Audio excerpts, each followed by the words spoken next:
into the room, and thank you so much to our online participants. I think those are always the disadvantages of connecting online. You don't get to enjoy the tea and the wonderful snacks that are in the room, but we hope that you bought some snacks and some popcorns for the movie.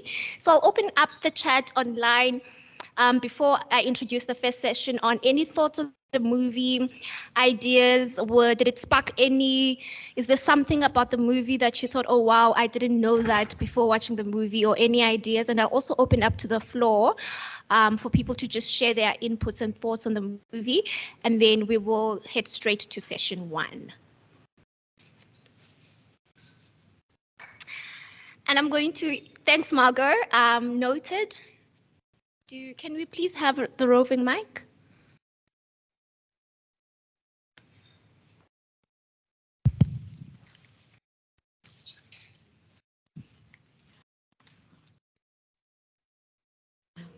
Hi, my name's Margot. I'm from Tamia, Africa, and I thank you for the video. Thank you for this opportunity to be part of this symposium. I think the movie addressed a lot of critical issues that questioned me and my thinking, but I would suggest an edit on it, please. And also, I think that what it made me think about is that what was covered, and I'm assuming what's going to come out in your research will be information that the public doesn't know about. And it's great that this initiative is here, but I think we need to look at ways in which we can educate the public about what is behind the thought process of this 350, whether it's 350 or whether it's any other amount, that's not the figure. It is the perception about the 350 being given out and what is being done with it. So that's just something to think about going forward, because there needs to be an education in the public arena. Okay, thanks. Thank you so much, Margot, on that. Do we have anything in the chat, Moses, online, from our online participants? All right, and then we'll, if no further hands or thoughts, we'll open up session 1, and then maybe after the presentations and the plenary discussions, we'll circle back to the movie. It is the theme of the day. Session 1 is looking at social security and its role in the just transition in South Africa towards defining a new social compact. And we have 2 presentations. The first presentation is from Jasmina Papa. We'll be looking at the global overview of trends. And then we have the second presentation from Siraj Mohammed, who will be looking at the necessity of social security for economic transformation and economic development in South Africa. And I have the pleasure of reading these phenomenal speakers' bio, starting with Jasmina, who has a total of 20 years of experience on issues of democratic governance, social development, political, social, cultural, and economic empowerment. Out of that fantastic 20 years, she has spent 7 years in the non-governmental sector. She has spent 3 years as an independent consultant, researcher, and evaluator, and she has spent 10 years as a program manager for UNDP, including working on policy analysis and preparation, policy implementation on the area of development and social policy. She has also worked in the ECA region, working with countries such as Albania, Bosnia, Macedonia, and Turkey, as well as Ukraine. Jasmina, are you ready? If we can have Jasmina's presentation, please. Well, good morning. And I can hear a bit of an echo. Yeah.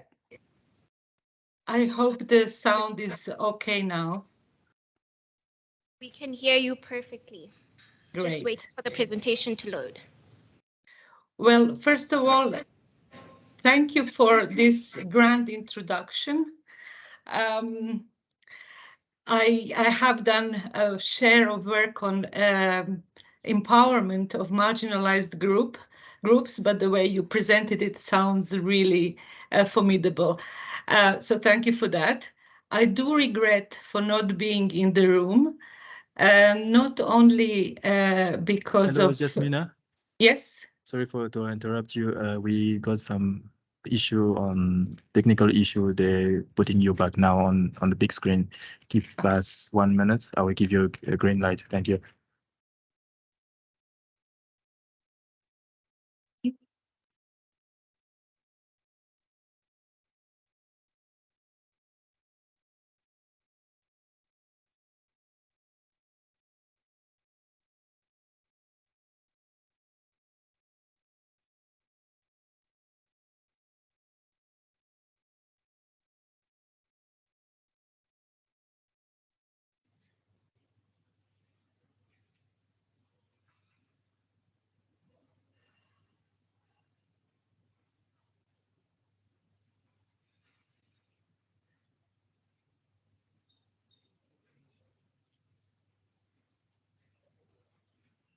We all sorted, Jasmina. You can start. Okay, great. Thank you. So I was saying that I actually do regret for not being in the room, not only because of the great snacks, but more importantly, because of the great interactions that I could have had being in the room. But I hope the chat helps. So what I want to do, I want to give a little bit of the global overview of developments in social protection that International Labour Organization recorded and published in the World Social Protection Report for the period from 2000 to 2022. Which took quite a lot of stock of what was happening with regards to changes in social protection under the impact of COVID pandemic. And some of these findings clearly indicated that social protection is at the crossroads. And this was evident from the speeches or at the introduction of this conference. And we really can head towards a new social contract. The question is how? So we can go to the next slide. So the new social contract can address some of the issues that have been amplified by the COVID pandemic, which has opened the policy window for crisis response measures. And we see that some of these crisis response measures have actually stayed in some countries, like in South Africa. They are perhaps questioned and contested sometimes. But however, there is ample of evidence already that these gaps, in particular for unemployed, low-income earners and workers in informal economy, have to be closed if we would like to have societies that are cohesive, the societies that invest in human development and in human capital, and the societies that are equitable. So from that perspective, countries can really start thinking about the high road to social protection, which would ensure that everyone is protected both against systemic shocks and ordinary life cycle shocks and risks. And when we talk about life cycle risks, we don't only mean in terms of changes that are happening when we have children, when we change jobs, when we are unemployed.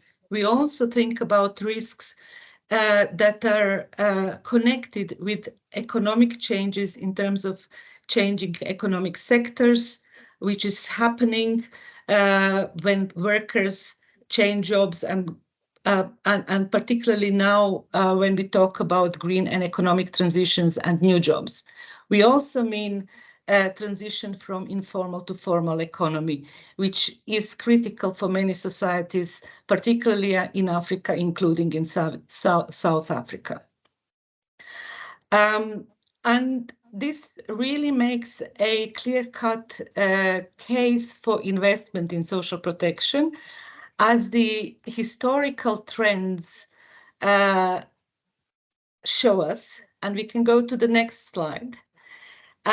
Over past 100 or more years, we've seen that the investments in social protection have yielded remarkable results across the globe, but more so in countries that have been investing more.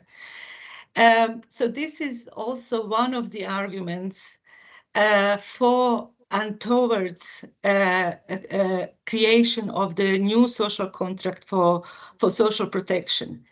And as Margot earlier mentioned, in order for us to start thinking about new social contract, we really need to educate each and every person in the country about benefits of the social protection, and also about need of each and every person to invest into social protection in the ways that they can.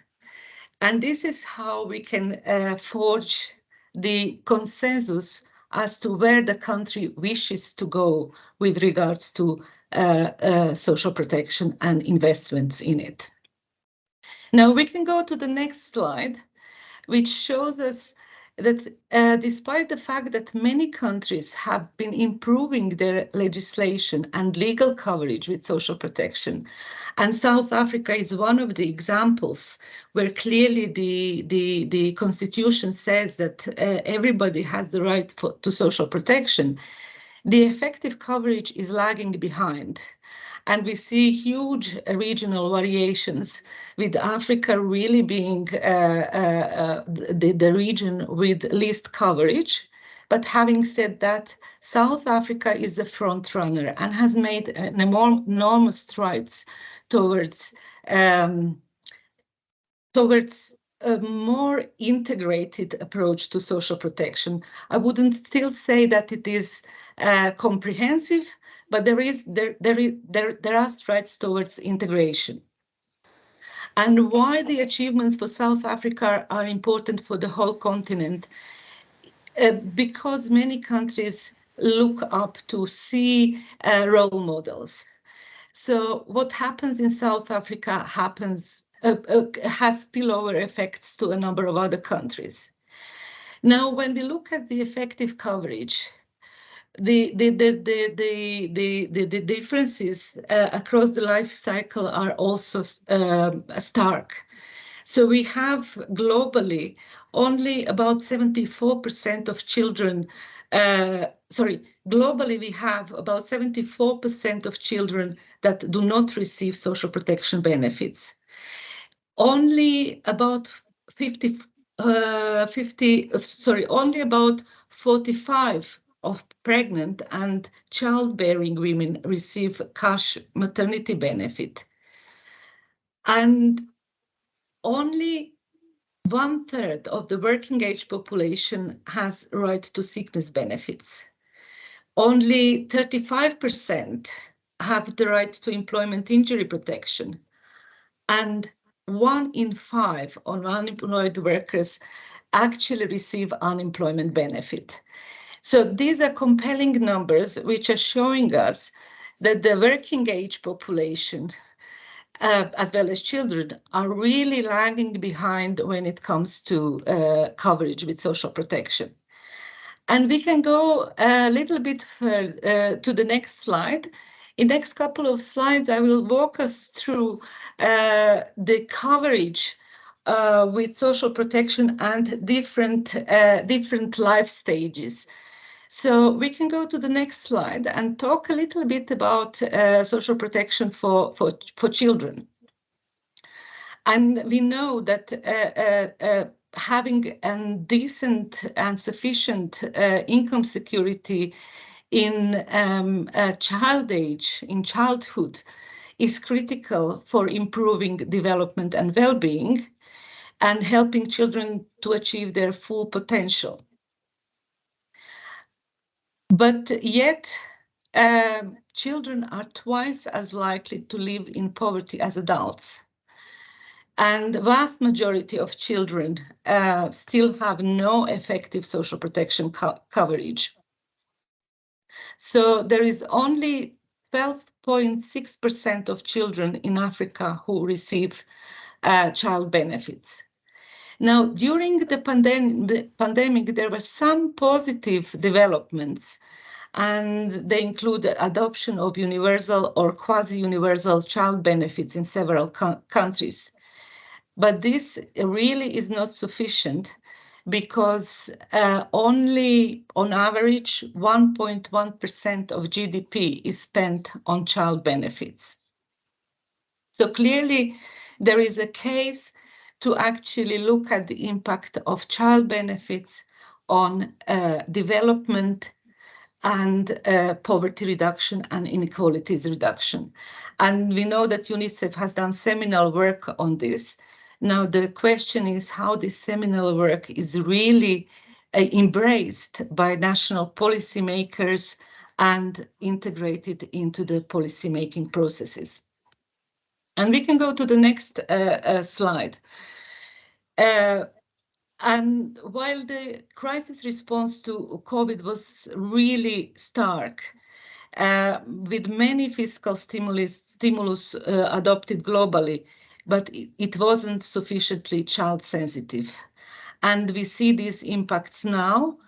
And there is maybe I'm a bit too cautious or pessimistic, but some recent developments could point out to the risk of a return to austerity, where policy making, particularly in fiscal and macroeconomic policies, which would further undermine anything that has been achieved so far when it comes to child protection.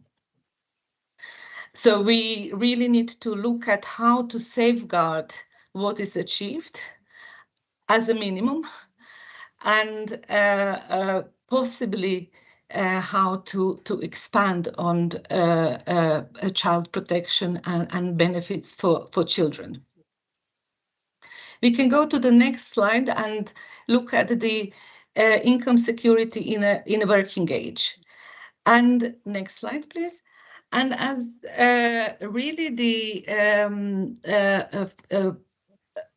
film particularly illustrated, the issue of employment and benefits or social protection linked with employment status.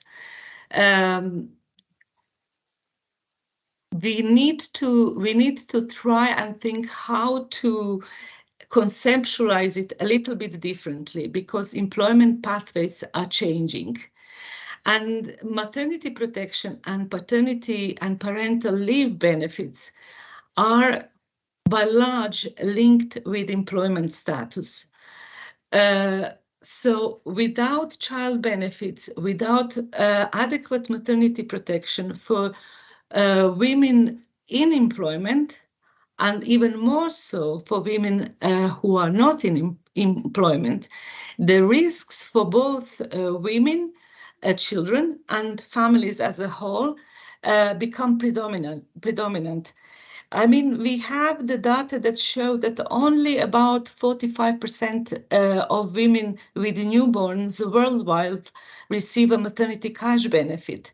And we know that actually having a child requires significant investment to maintain standard of living that is expected in the society and to maintain maternal and child health.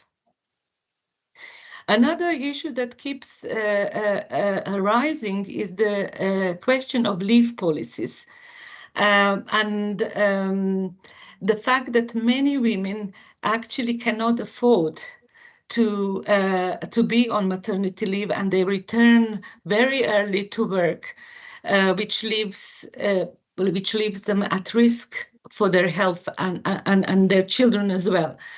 And we have heard discussion about maternity protection, but also parental leave in South Africa being expanded. And really, this issue comes to greater attention. We would suggest to policymakers to consider looking more deeply into the ILO Convention on Maternity Protection. This is Convention 183, which really sets minimum standards. And South Africa, in some aspects, is above these minimum standards, but in some aspects, it's below. And making these adjustments would help women, children, and fathers go a long way towards having productive and secure start in life for their children. Now we can go to the next slide, and I will try to speed up a little bit. When we talk about issues on sorry, we have disability, but on the screen. But I wanted to say a little bit about sickness benefits. So if we have this slide, okay, employment injury. Okay, okay. Let's stay at the unemployment protection because I think this is the one where a lot of attention was drawn from the discussions and from the film.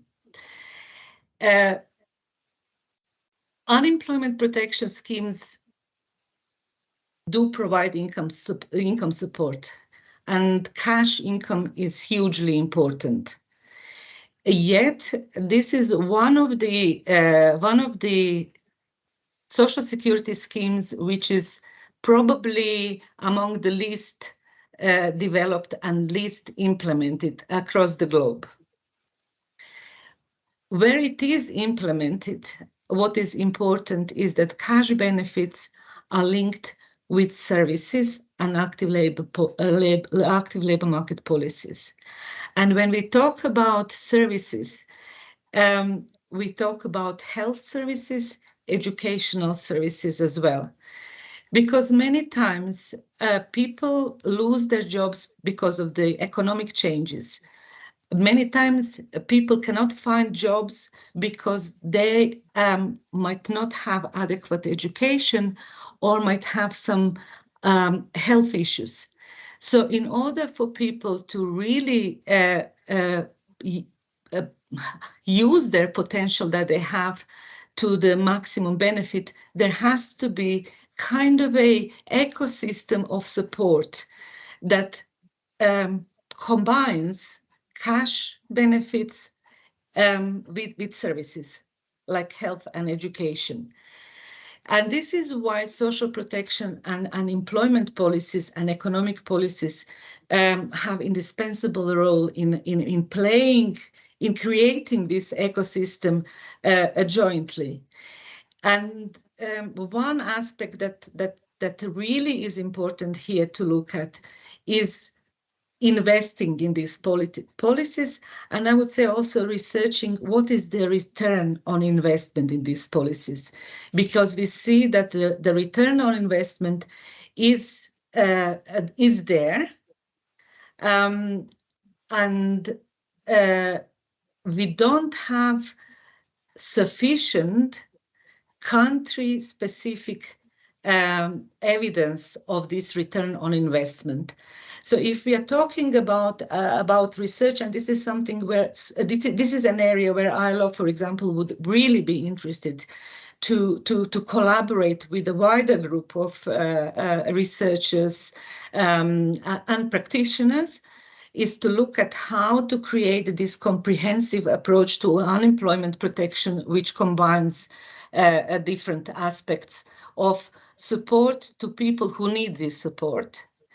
And then an additional aspect that needs to be looked at is actually the issues of direct and indirect discrimination and changing attitudes on the level of the institutions and on the level of the society. Because I think we heard also in the film at some point that people were a bit skeptical about COVID grant, and that it breeds dependency. Well, the other side of the coin is, do people have any other choice? If they don't have any other choice, then this is the reality that we have to face with. So this is an area that we think could deserve a lot of attention. And as I said, ILO would be really interested in participating and collaborating with a number of actors in South Africa to research on that area. Now, let us look at the income security in old age. We can go to the next slide and to the next slide. And what I would like to emphasize here is that a lot has been really, a lot worldwide has been achieved in terms of path towards almost universal coverage, effective coverage with pensions. The evidence that we have shows that the pensions, if they're universal and maybe sometimes not even adequate, they still ensure income security even for children if the children live in the households with the recipient of the pension. So they do have the transgenerational effect. And actually the fact that and this effect is achieved because pensions are universal. So this is the clear argument of a benefits of universal social protection and why we should strive progressively towards universal social protection. We can go to the next slide. I will go really quickly through the issues of effective access to healthcare and financial protection through social health to social health protection, which is one of the areas where we see that the effects of out-of-pocket payments and lack of sickness benefits is under-researched in most of the countries. And actually also the issue of ill health and participation in the labor market. So this is an area that could be looked in with more detail. Now let us go towards the end, and I would suggest we skip a couple of slides so we can go to the next one.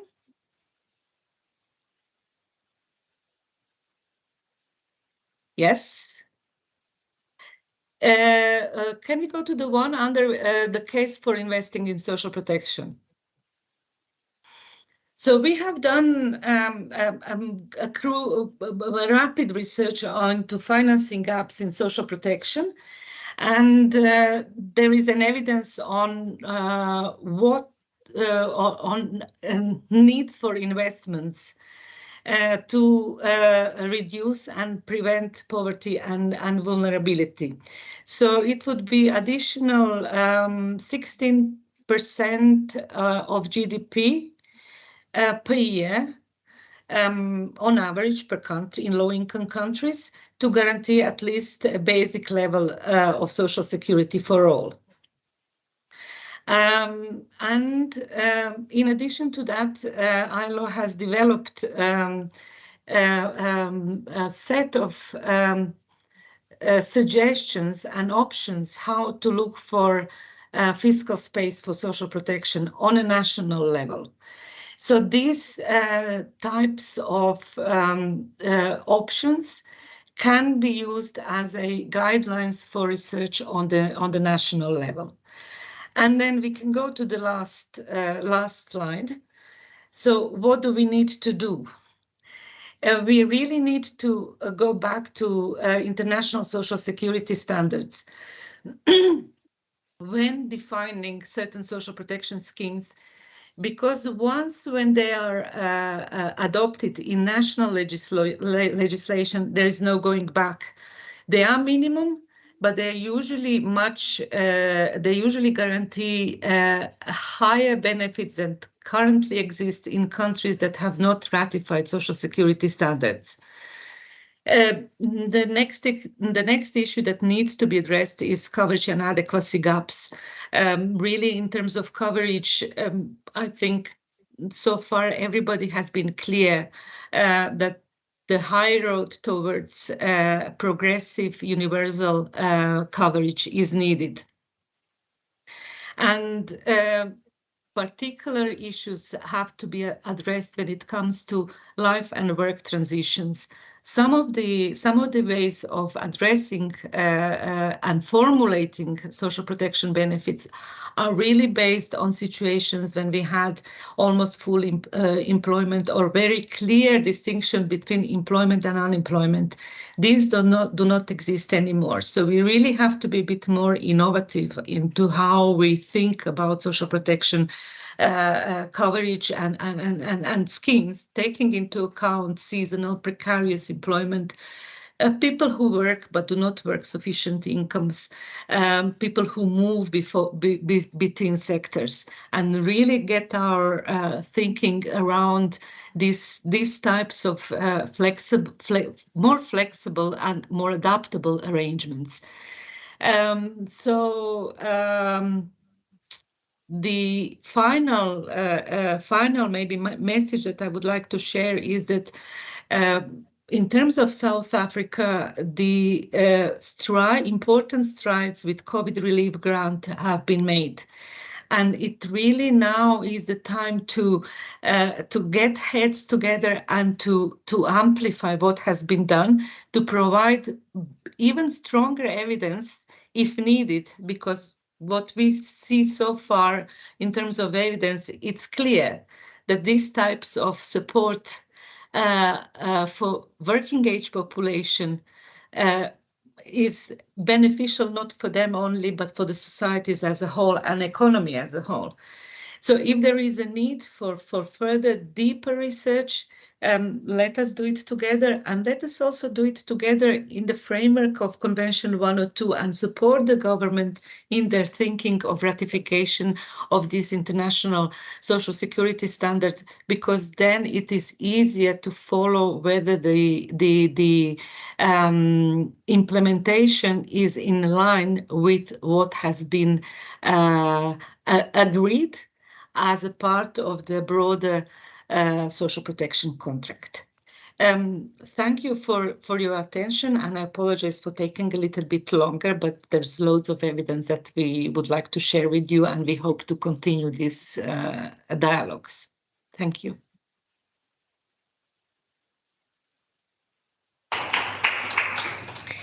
Thank you, Jasmina, for that brilliant presentation and for weaving our movie nicely into it. And I am going to invite the second speaker. And ladies and gentlemen, I'll invite you to please take your notes and points down, because after the second speaker, then I'll open up for plenary discussion. Ladies and gentlemen, I have the wonderful opportunity to welcome Mr. Siraj Mohammed. Siraj is the Deputy Director for Economics in the South African Parliamentary Budget Office, the PBO.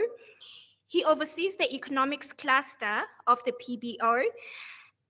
Siraj has also worked as an associate professor of economics at the University of the Western Cape and a senior lecturer at the University of the Witwatersrand. While at WITS, he was director of the Corporate Strategy and Industrial Development Research Program from 2006 to 2014. Siraj has also been involved in developing and teaching the Global Labor University Masters and Development Theory Policy Program, which is now called the Applied Economics Masters Program at WITS. Siraj has also worked as special advisor to the Minister of Trade and Industry between 2009 and 2014. He holds a PhD degree from the University of Massachusetts in the US. He's also a co-editor of the book that is called The Evolving Structure of South Africa's Economy. Ladies and gentlemen, please help me welcome Mr. Siraj Mohammed.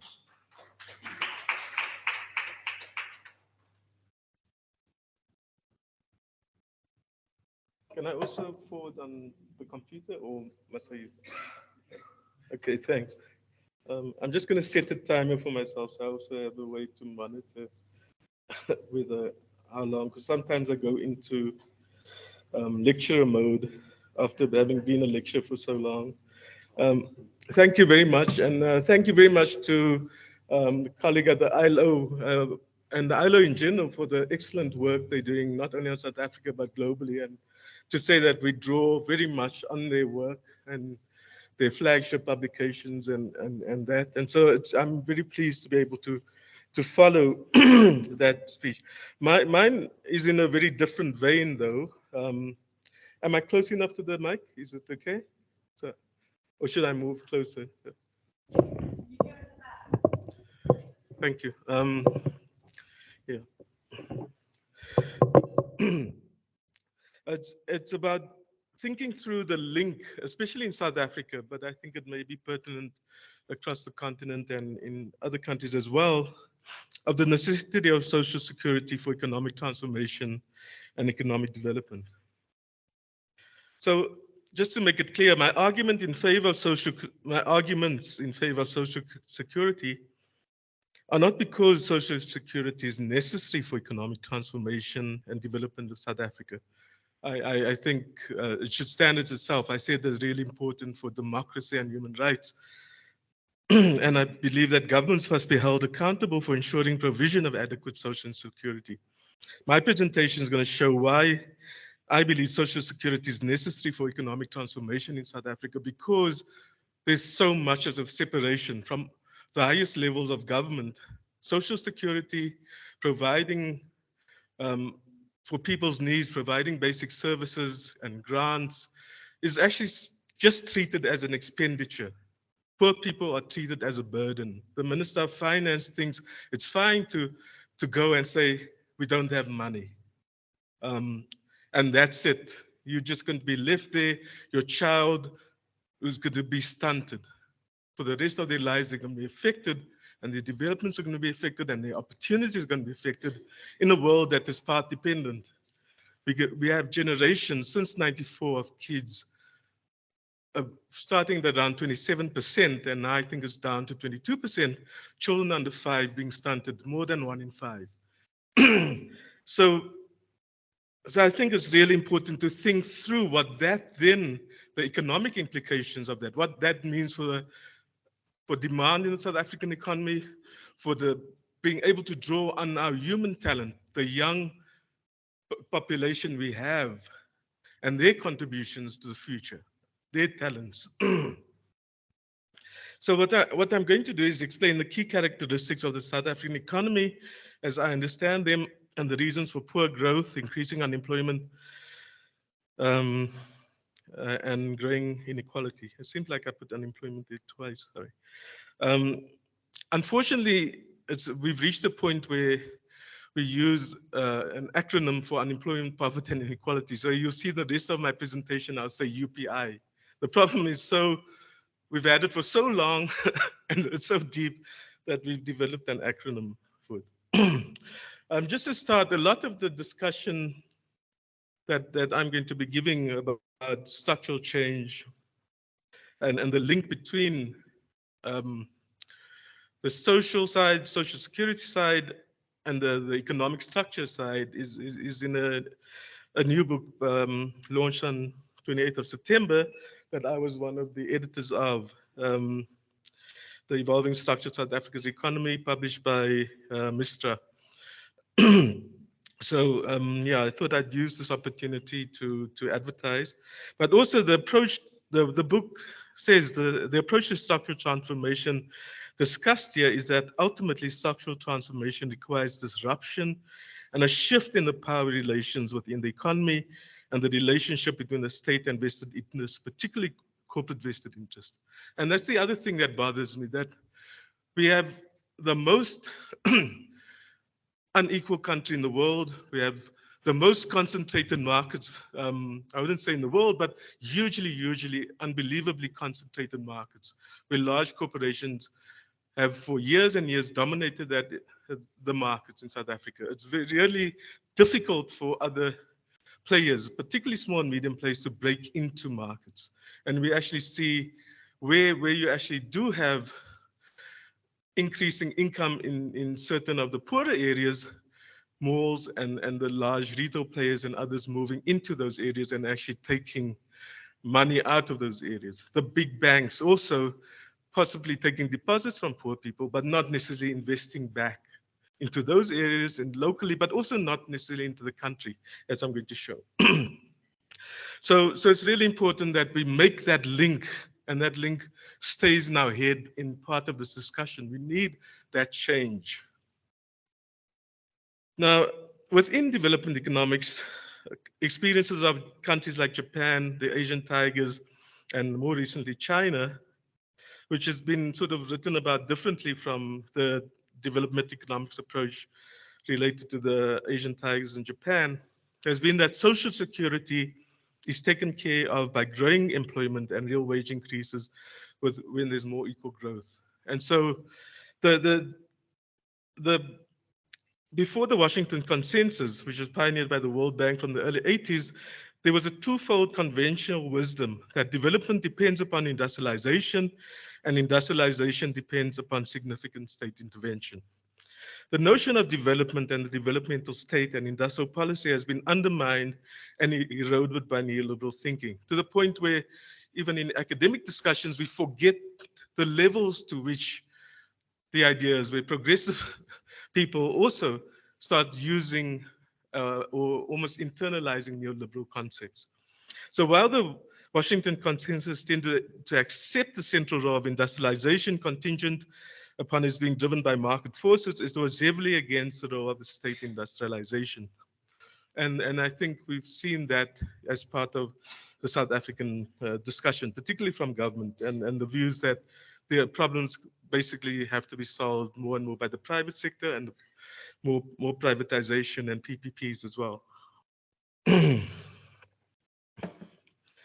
The Washington Consensus excluded social policy from social economic transformation. Even though the Washington Consensus may have shifted to its post-Washington version, the idea of development itself became and has remained degraded in the following ways. Economic transformation or structural change tends to be seen merely as shifting the sectoral composition of the economy. Social policy is attached to providing safety nets, either explicitly in case of what were taken to be temporarily adverse circumstances or in making up for deficiencies in provisions of health, education, housing, and so on. Deregulated financial markets are not seen as inevitably destabilizing in and of themselves or through resistance to and or avoidance of regulation and so not causal of the misallocation of finance. And that, yeah, I think that's something I also want to stress.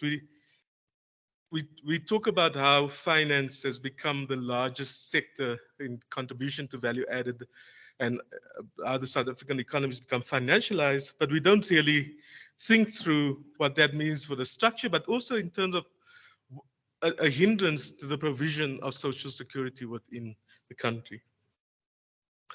So what the antisocial finance is ignored in a sense. Financial markets are presented as more or less efficient, even imperative policy manipulable vehicles for financing development. And we're seeing this particularly now with the just transition and shifting towards more green things. In fact, it seems for this government, everything is going to be about how it's financed. The solutions are financed, carbon taxes, and bringing the more and more financial players and saying government doesn't have money, we can't do it. So the private sector has to come in and we all have to sit back and watch how the financiers come up with solutions for us, when in fact they basically put the world into the situation it is now. So Financial institutions have become misrepresented as merely inefficient intermediators and allocators of capital, and thereby largely absent and blameless in erstwhile mainstream neoliberal explanations of the problems that plague economies such as deindustrialization, high unemployment, growing inequalities, and the path to irreversible environmental damage and calamities, when in fact they should be understood to be the driving forces in these problems in contemporary capitalism. Now, with regard to the South African economy, the structure of the economy should be considered as more than just the contribution of different economic sectors, as I said earlier. Household reproduction and the impact of unemployment, poverty, and inequality is key to understanding the structure of South Africa's economy. The fundamental problems of the economy are caused by those who control the large corporations, including financial institutions, that dominate most of the market in South Africa and most of the wealth. The government's role in this is through adoption of neoliberal economic policies, including its retrogressive macroeconomic and financial policies, that has allowed large corporations to maintain an economy that is extractive, environmentally damaged, and incapable, and very likely uninterested in increasing employment and ensuring adequate social security.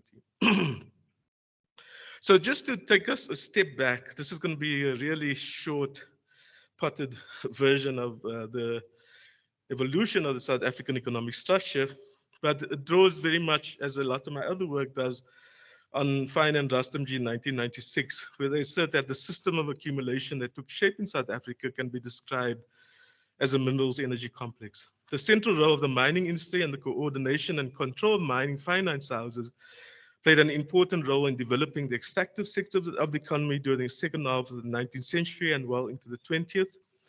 They worked closely with the colonial and later apartheid governments to manage a cheap labor system built on the 1913 Land Act that set aside 87% of the land in South Africa for whites. And we all know about what happened with the development of Bantustans and others, and I won't go into all the long history of the kind of foundations of inequality that the mining industry and related industries were built on. The South African industrial base and services sector developed to support the mining industry with small manufacturing, utility sector, and other services focused on the white population. The structure of the economy since 94, the industrial base of the South African economy at the time of the 1994 democratic elections, I'm just looking at the time, was dominated by sectors with close economic linkages to the mining industry. They were predominantly processing, capital, and energy-intensive industrial sectors. The overall level of manufacturing value added was low, with much of South Africa's minerals exported in raw or slightly beneficiated form. The largest dominant corporations, before I move on from that point, and it's still very much that way, even though mining has become a smaller share of GDP, or in its contribution to value-added GDP, it still is, I think, a very important sector, especially in terms of our balance of payments. And we still have a huge hole in our manufacturing sector in terms of downstream value-added sectors, not only high-end, high-tech sectors, but across the board. So that is the, in terms of economic sectors, that's the structure we're working with, and that's the structure that business and government, through their policy choices and other choices, have chosen not to change. And for me, a lot of that is why we actually haven't been able to create the jobs, why we haven't been able to have social security be linked to employment creation. Now, the largest dominant corporations responded to the political changes in South Africa in a defensive manner. A lot of it was linked to moving their primary listings abroad or dual listings, and also moving massive amounts of capital abroad, legally and illegally. They also worked to convince Mandela and the economic leadership of the ANC that new democratically elected government should adopt free market neoliberal economic policies. The ANC had agreed to that, including central bank independence and clauses about fiscal responsibility in the negotiations on the constitution. They adopted the neoliberal gear, the growth, employment, and redistribution program, and further entrenched an austerity mainstream fiscal policy approach within the Public Finance Management Act. As a result, the socioeconomic rights within the Constitution have not been achieved, and the courts have interpreted these rights to be incrementally achieved if affordable. This is just a table showing the showed forget the HHI index, which shows the levels of concentration. And just to say, believe me, it's really, really high. I won't go into that anymore. And this is basically across all the sectors of the economy. When we look at what's happening with the finance and the capital that is available, if we think about it in terms of the credit extension to the private sector, we see that that has increased, and especially during the period leading up to the global financial crisis, grew a lot, and then stayed at a relatively higher level ever since. But we see that private business enterprise investment has remained low. And so and what's happened after the global financial crisis is that we're actually sustaining the same low level of private investment with a higher level of credit. So we have to think about where's that credit going to. And for me, a lot of that is linked to the financialization of the economy and the fact that money is moving into, for the more affluent households, it was driven, especially in the period leading up to the global financial crisis, in buying new houses, consumption-driven debt-driven consumption, but a lot of it, businesses using it to speculate in the markets. But not just only South African markets, a lot in global markets, moving money out of South Africa. So when we look at the contributors, a few of the major contributors to GDP in terms of gross value added, their shares, a lot of the story we hear from many economists, including those in government, but unfortunately also within our universities, is that the period leading up to the global financial crisis was one of the minerals commodity boom. And so GDP grew because of that. One of the reasons I put this graph up is to show that that red line, we actually don't see that growth in the contribution of the, the mining and quarrying sectors. We see a huge decline in manufacturing over the whole period, and we see that huge growth in finance and basically finance, insurance, and business services. And so a lot of the activity has been shifted towards financial activities, short term, looking for high returns in the short term, and basically a shift away from interest in long-term nurturing enterprises and building businesses and developing your industrialization. In terms of thinking through where capital stock has been grown in the economy, again, it's been largely in this finance intermediation, real estate and business services. And even then, if you look at the breakdown within that, a lot of it has been not, the capital stock hasn't, they haven't needed to build capital stock in the financial sector, but it's gone into real estate. And we saw the real estate boom before the global financial crisis, but we still see a lot of the activity in terms of where capital stock is being built up in South Africa within that, but also in things like, actually, let me not get into that now. When we look at manufacturing, we see a very small growth in capital stock over this 94 to 2020 period. The reason I use this time frame was partly because of COVID, because I mean, a lot of these things haven't recovered in South Africa post-COVID, and I think this gives us a better indication. We do have updated numbers if people are interested. So what we're seeing is that the kind of, and also where the investments are going within manufacturing, where the capital stock is being built up, where the capacity that shows us what we're going to do in the future, where we're able to employ people in the future, is not in labor-intensive manufacturing or high-end manufacturing. It's been basically in the minerals energy complex sectors. Those are very close links. So exporting slightly beneficiated steel bars or pipes or those kinds of things, rather than beneficiating that within the country, putting it into appliances or other things with more value added and exporting them. It's also been in processing and energy intensive sectors like food, beverages, etc. Looking at it as capital stock per capita, if we compare 1994 to 2020, we actually see that manufacturing is lower, mining and quarrying is lower, the and the agriculture, forestry, and fishing is lower. Where we have seen the growth is again in that finance, intermediation, insurance, real estate, business services. There's been the growth in community, social, and personal services. But I won't get into that now. So we're seeing we're not creating capacity within our industrial sector that's actually going to lead to growth. And we have to think about economies as path dependent. Where you invest today or where you invested in the past is going to shape where you're going. It shapes your economic growth path in a sense.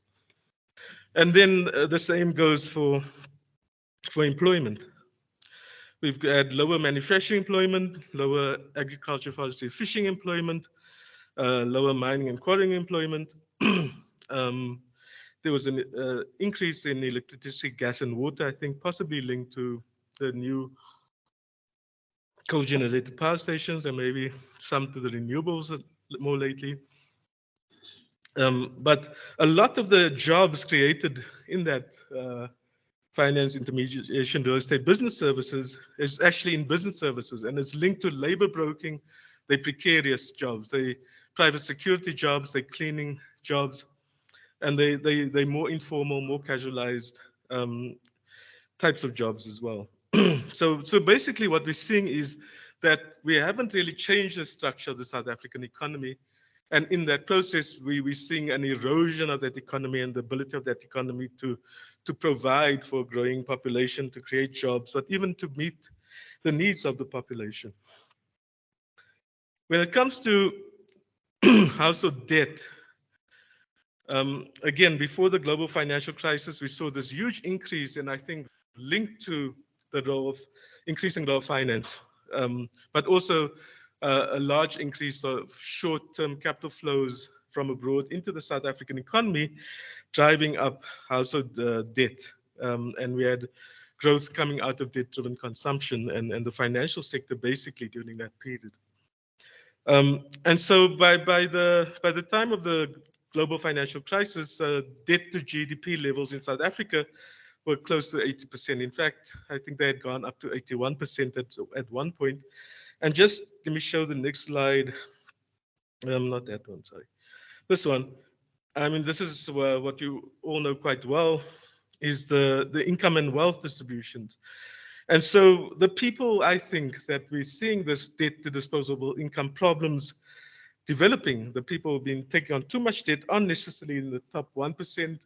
A few of them may fall in the top 10%, but it's that middle 40%. But what we're also seeing is that in the bottom 50%, they don't actually have positive wealth, they have negative wealth, and that's linked to debt.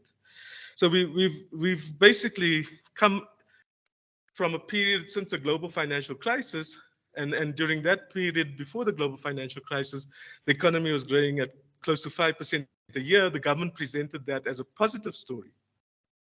But it's actually created the conditions for the very poor and ongoing poor performance of the economy in terms of growth, employment, and further declines in investment and growth in capital stock. So we don't have, I think, and when we look at GDP from an expenditure perspective, 60% of that is from household consumption. But we actually have the households that possibly could consume in the middle being more and more credit constrained. The red line shows their debt service costs, and we see that since the global financial crisis, their debt service costs haven't come down. Even though we see, if you look at the top from 2008 to about 2018, that the overall debt to disposable household income did come down. That's weird. I've got a different graph up than.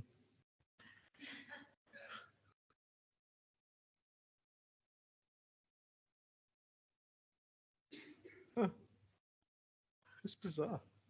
Sorry. I was showing you household debt to disposable income. Let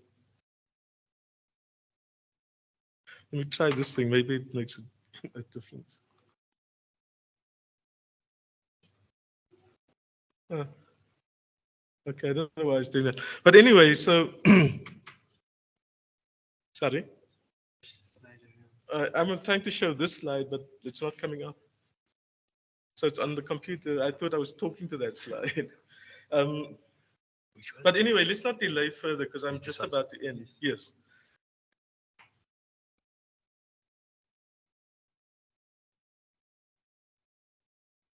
Why? I don't know. The projector doesn't like it. Oh, there we go. Okay. So I'm going to end in about 2 minutes. So to depend on households, particularly like the middle 40% of households, to contribute to GDP and GDP growth, I don't think we can expect that very much. I think what we may see is that the social relief or distress grants and maybe it possibly increases, which aren't going to happen in this medium-term budget, could actually lead to growth in household consumption. But I think households in South Africa are really constrained. And what I was saying is that we see that their debt service costs haven't declined, even though their levels of debt have declined. And this is because after the global financial crisis, mortgage lending slowed down a huge amount, and people, instead of using their houses as ATMs and being able to draw on the equity in their home loans, they now have to switch towards credit cards and other unsecured debt with higher interest rates. And so households are still paying and still struggling. And so you can't really see it yet, but we see negative savings and really low savings of households as a percentage of their disposable income because of that. So the situation, and I think this is really important to understand, is that probably up to the top 80% of earners in this country, the 8th decile, there's a huge, I think, cost of living problem, and the people who are public servants, even people in the 9th decile, are sitting with huge amounts of debt that they can't really afford as the interest rates have come up. And so they're going to be struggling and not really contributing through household consumption to GDP growth.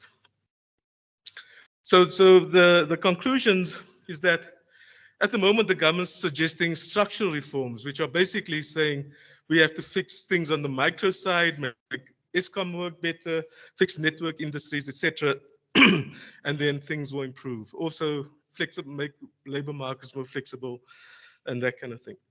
But what I'm arguing is that structural reforms being implemented by government were successful because we haven't actually seen much signs of success, will largely maintain and benefit the status quo. Large corporations will use their market power and access to rents to further extract wealth from South Africa while arguing that it's not a good place to invest. Large corporations and the government intent on neoliberal policies will increase unemployment, poverty, and inequality, and socioeconomic and political instability. The impact on household reproduction is worsening. The impact of climate change and other crises, what Adam Tooze calls the polycrisis, will worsen, and meaning that we need more household resilience. We need to actually build support structures within the communities and households, but we're not seeing that. An important part of the solution will require reducing the power of private finance, more regulation of finance, and the use of capital controls, and reversing financialization within the economy. State allocation of finance and development finance institutions will have to play a much larger role in the economy. And this is my last slide. A new green growth path is needed. Improved and increased provision of services and adequate social grants that increase household resilience and household aggregate demand. Industrial and agricultural policy has to support businesses and sectors that will have to grow to increase supply of publicly provided basic services and associated infrastructure, as well as the increase of products purchased by the majority of households. The improved and additional houses, schools, clinics, and other infrastructure and energy manufactured products and services will have to be produced in accordance with high environmental standards and just transition goals. So this is, I think, the vision of a social security driven green economic growth path that only becomes possible if we start understanding the problems with finance and the large corporations that currently dominate the economy and government's role in actually supporting them through maintaining neoliberal policies. Thank you very much.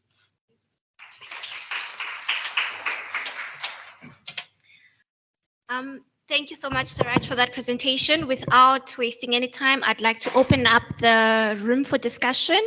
We will take questions from online participants as well as the floor. Thoughts? Duma, is that your hand up? All right. Do we have anyone online, Moses? Not yet.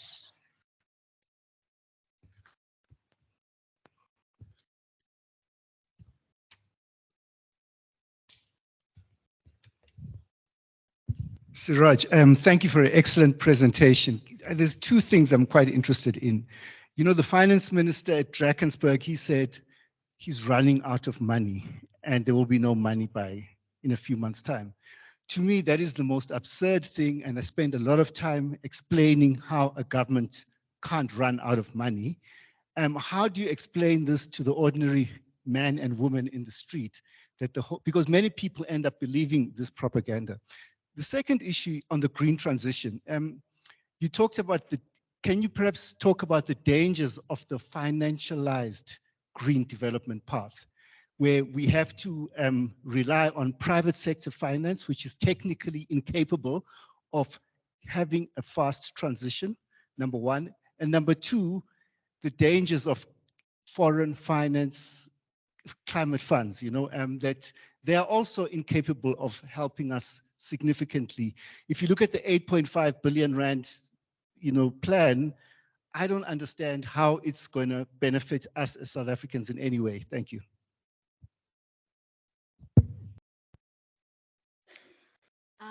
Is there any other question, or Suraj, are you happy to answer that? Let's take other questions also. I think maybe people have questions for Jasmina as well. All right. Kwezi? Yeah, thanks, Suraj, for the great presentation. So I think one of the things that has also happened with the prominence of neoliberal policies is the delegitimization of the state and the state's role in the economy. And when you look at most like literature, especially neoclassical literature, it attributes this to bureaucratic inefficiencies and corruption. But we also know that part of the delegitimization of the state's role and its inability to fulfill its role, it's because of austerity measures and budget cuts. So how do we highlight that link so that when we talk about the delegitimization of the state, we don't just reduce it to things like just corruption, inefficiencies, and the likes? Then the second point is, and this is tied to the question that Duma also asked. It seems as if also with the financing models around the transition, the state is taking on a lot of risk in order to induce this private sector investments. In other words, it's de-risking. Yeah. And so I wanted to just ask from you, what are some of the alternatives to that model when we think about how to structure finance in the just transition? Thanks.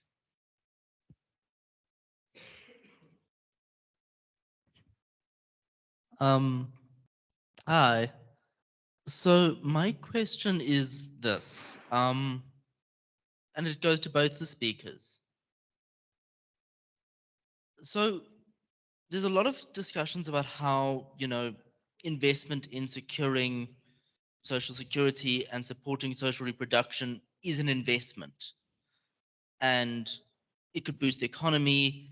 There's not necessarily the most damage to it in terms of our fiscal position. And I just wanted to ask, you know, economists like Clara Matai talk a lot about how, yes, there's this Keynesian benefit, and yes, there's a lot of people who argue against it, but it is not necessarily because capital's interest is against having a Keynesian stimulus and they don't want growth that they argue against it. It's because capital relations depend on being able to discipline labor and being able to discipline an underclass that austerity is kept in tight bounds. And I'm not saying we have to be that confrontational about it, but my question is that necessarily even true in South Africa, given that there are other crises of capital through the underconsumption and through the vast political instability that poverty generates? Is that a limiting factor, or is it kind of an inertia which is just inherited or imported? So that's my question. Thank you, Jezru, for that. I think some brilliant questions have come up. Jasmina, are you still online? Yes, I am. So I was going to invite you to respond before we open up for the last two questions. I've noted two other hands, but I just also don't want us to lose tracks of some of the important questions that have been asked by the three participants. I'll open to you, Jasmina, then I will give Siraj, and then I'll take two last hands.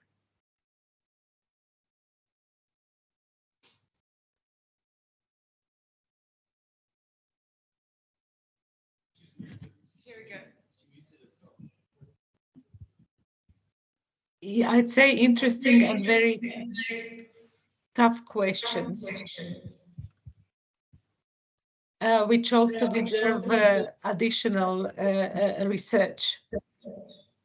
But let me start from the last point in terms of investment, return on investment in social protection or disciplining the labor. I think there are already sufficient evidence that shows that social protection benefits for people who cannot earn or cannot earn sufficiently are investment not only in human capital but also in human development, but also in economy. But very often we go back to ideological discussions about that. And I think, as Siraj was really very clearly showing, it's the issue of pervasive neoliberal policies with a clear ideology that people should rely on themselves. For the destitute, there are social safety nets. And we see that even that argument has lots of holes because the safety nets are not sufficient. That's one aspect of it. Second aspect of it, each and every one of us can, in each and every one, in each stage of our life, be unemployed and need additional support. So I think it's this understanding of the human condition and the changing nature of the economy and the pathways at the labor market that needs to be taken into account when we are talking about conceptualizing social protection systems and benefits.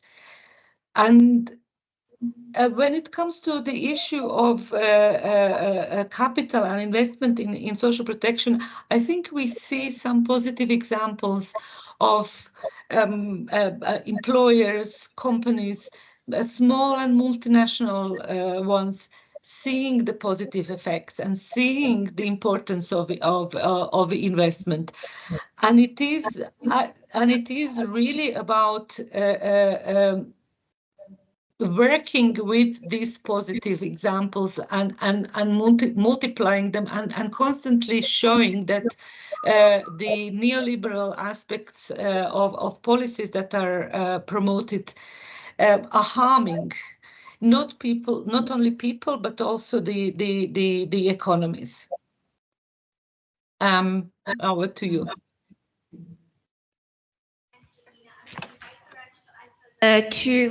Two previous questions, and then I will close the session and we will head to lunch. The online participants, if you have any burning questions or thoughts, please put them in the chat, and we will make it a point to cover it in the other sessions. Okay, thank you. I'll try to be short, but it's really hard with these questions. They are excellent questions. And I think, I mean, it's possibly the kind of questions we do want to extend the discussion into lunch and other places where we can with whoever's present. So Duma on the finance minister saying is running out of money. I think, you know, for me, when I heard that, my immediate vision was of this deadbeat male who won't support his the children, the mother and children or the people he's had, the children around in different places. It's sort of, you know, I can wear these Stetson hats that cost 1,500, but I can't actually support you. I just don't have the money. I'm sorry. And you know, I think your work and work by people like Dick Forson and others, and even Michael Sachs at the Center for Southern Inequality Studies is showing that government's balance sheet is much larger, and there is space within that. But I think a really important point that we've been making and trying to get parliamentarians in the finance and appropriations committees to understand is that when government provides basic services, when government provides grants, when government spends money into the economy, it actually creates economic activity and the possibility for change and more people to be active in it. There's positive multipliers, and there's studies, notwithstanding the one or two studies that the Treasury seems to be relying on, but there are studies of South Africa and globally that shows that improving the social benefits of poor people have huge multipliers within the economy.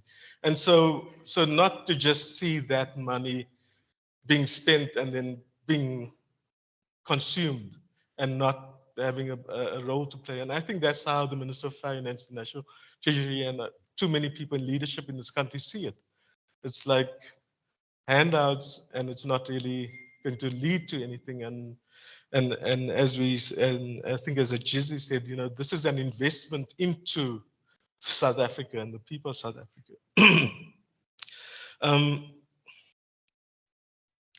And I think your question and the question that came after, I think the issue of de-risking and the role of finance in sort of being more reliant on finance for the green transition, just transition and greening the economy, etc., for me is a real danger. And I think it appeals to government and why they're pushing PPPs and other things, which they will de-risk, but it happens off their they don't show it in the budget. It becomes additional contingent liabilities and agreements that they've made. Eventually, those are going to be realized as things that have to be brought onto the balance sheet, just like the problems at ISCOM were as well. But that they sort of can kick the can down the road. But the other thing is, I think the work of the woman who does a lot of the work on de-risking. Sorry, I can't think of a name now.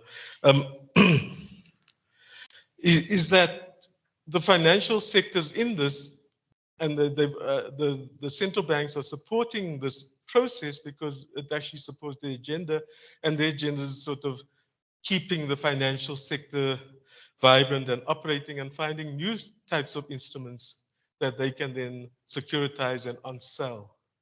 And a government de-risking of those actually then makes that a more viable financial asset that they have to sell. And so the financialization of the economy, the shifting of money away from productive investment to finance continues then through government saying, well, we don't have money, but we can support the private sector and PPPs to do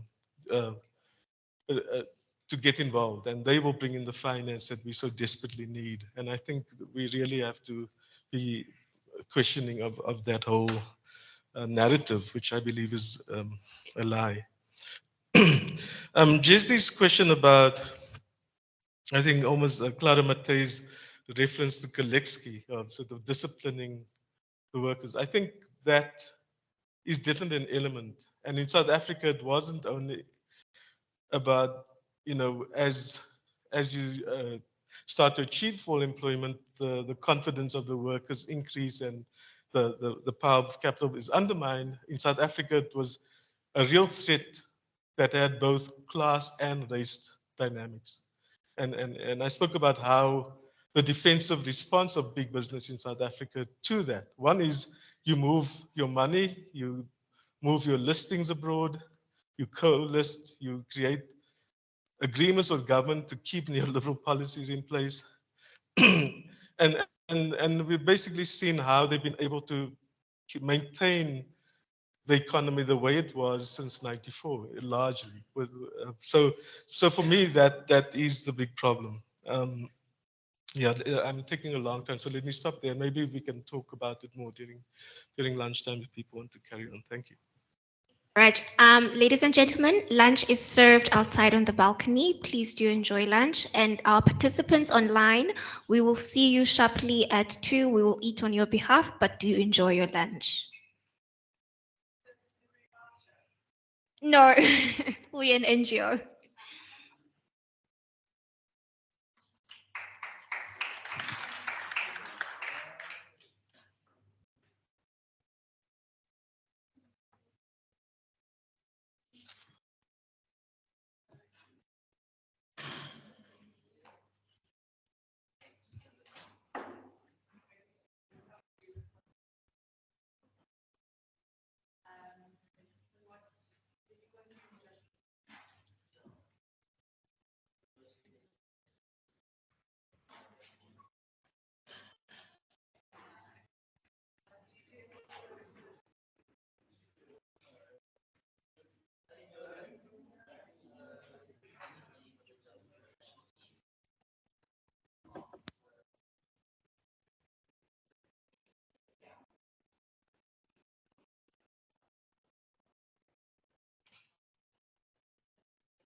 Thank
you.